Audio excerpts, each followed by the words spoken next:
Hello vinyl community, Bradley here. Just wanted to update you on my Memorial Day weekend activities. I think on one of my prior videos I mentioned that I told my cousin Reggie in Louisville to look out for a particular Beatles album which is a little hard to find in record stores. It's the Hey Jude album, also called Beatles Again.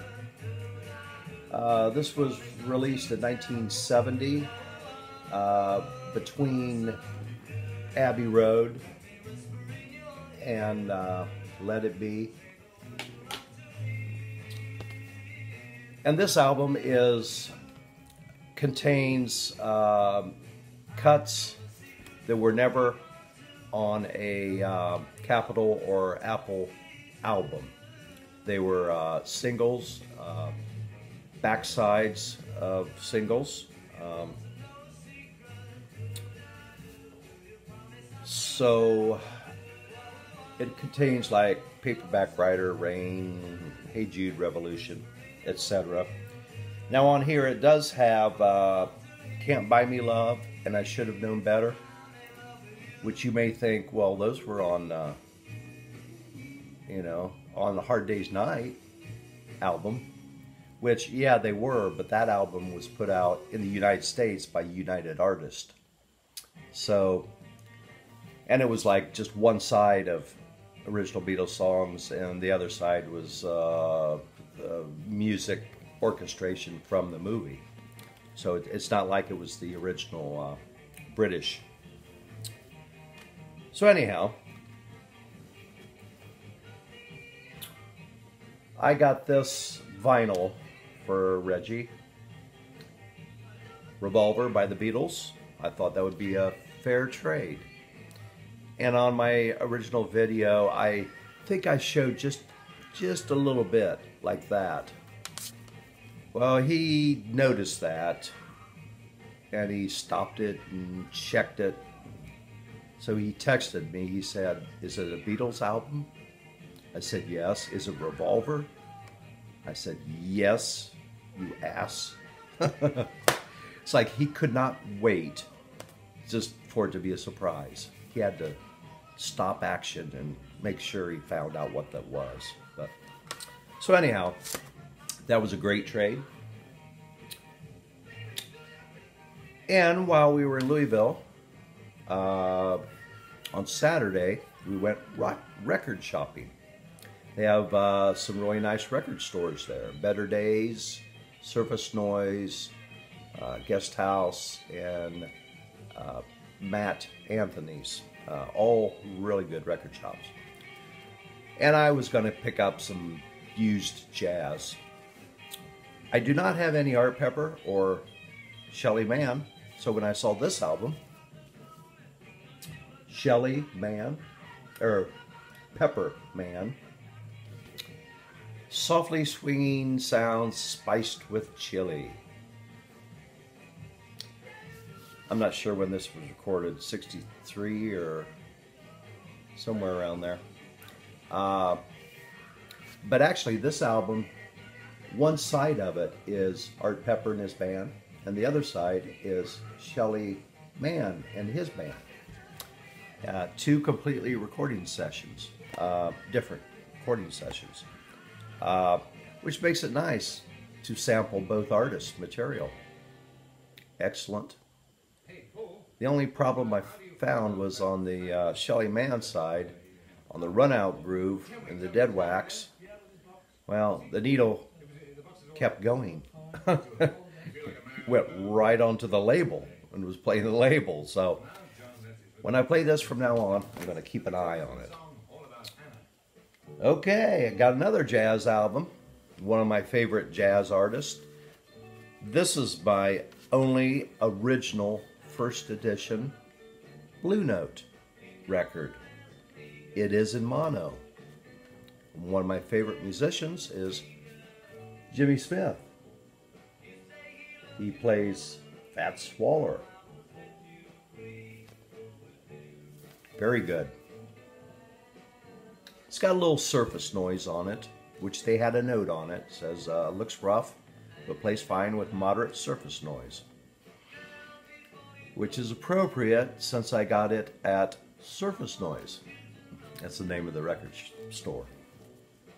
So I'm happy with that. Now when I was driving down to Louisville, I had Sirius Radio, the jazz channel on. And I've never really heard that much Quincy Jones. Of course, you know, he produced Michael Jackson albums and a really good movie soundtrack and all that stuff. But I never really heard that much. Well, I heard a song called Walking in Space, which is the name of this album. I saw this in, I believe it was Matt Anthony's record store. And I heard that title track going down, and I thought, wow, it's a little different than the kind of blue note jazz that I usually listen to. More of a big band, modern sound. Well, at least 1969. But on this album, they have some fantastic jazz musicians. Roland Kirk plays sax. Hubert Laws plays flute. Ray Brown plays bass on just about all the tracks. Bob James on electric piano. He, if you remember, he did the theme from Taxi, the TV show. Grady Tate, and the list goes on. Really good jazz musicians. So this is a little different, but I like it. It's pretty good. Okay, the reason I went down to Louisville, besides trading the Revolver for the Hey Jude album, was we went to a music festival. It was called Abbey Road on the River. Held I believe every Memorial Day. It's been held for years. It was up until 2 years ago. It was held on the Kentucky side of the river in Louisville. This time they moved it to the Indiana side of the river, and both are at the opposite ends of this. The bridge, I believe it used to be maybe a railroad bridge, which it was, abandoned, and they made it into a pedestrian and biking bridge that goes all the way across the Ohio River and ends up at a park on each side of the river. So this was in Indiana. They had moved it there. They had 50 Beatles groups. There was a couple that played some other stuff, but the great majority, they were Beatles tribute bands or bands that just played all Beatles. And this shows, that's like 50 bands right there. Now the festival started on Thursday, went on Friday, Saturday, we went on Sunday. It's a hot day. Terrible until it rained a little. Then it continued on Monday when it ended. Example of the band names: All You Need Is Love, Brit Beat, which we saw were great, Blue Beatles, Big Beatles, English Rain, Forever Abbey Road, Hard Day's Night, the Rigby's, Rubber Soul, Norwegian Beatles, Wilbury Connection, and it just goes on and on. Now at this park, it's a pretty good sized park. So there was like, I think six stages, 6 or 7 stages all around this park. And the bridge kind of cuts the park in half in a way. So the stages are, scattered all over.